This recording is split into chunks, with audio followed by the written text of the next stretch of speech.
Një ngjarje e rëndë ka ndodhur gjatë fundjavës në Kaçanek, ku të dielën në orët e hershme të mëngjesit një person ka humbur jetën pasi dyshohet se ka rënë nga ura e autostradës. Viktima e kësaj tragjedie është Ideal Halabaku, i riu i cili fatkeqësisht ndroi jetë në vendin e ngjarjes si pasojë e lëndimeve të marra nga rënja nga lartësia. Por çka dihet deri tani për këtë tragjedi? Fillimisht u dyshua se bëhej fjalë për një aksident, mirëpo rrethonat e ngjarjes mbeten ende të paqarta.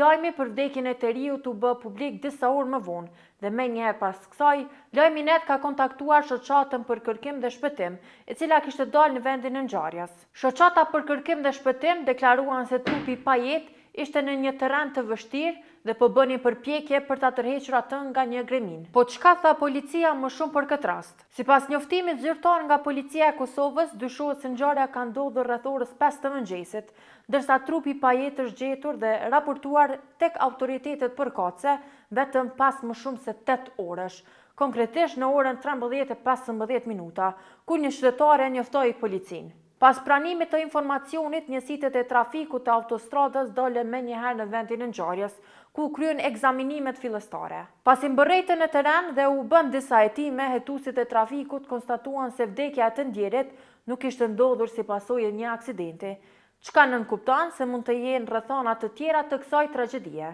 Në raportin 24 orësh të policisë së Kosovës, rasti u iniciua si incident kriminal dhe atë thuhet se vdekjen e viktimës e ka konstatuar ekipi mjekësor dhe se trupi pa jetë është dërguar në Institutin e Mjekësisë Ligjore për obduksion.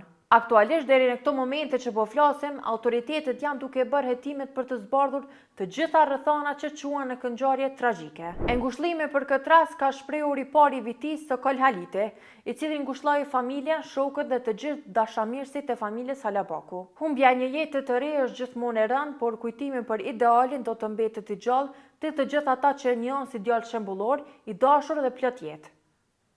Në këto momente të rënda jemi pranë familjes Halabaku me zemër dhe mendje, duke ndarë me ta dhimbjen e madhe, ta ndër të tjera është Haliti.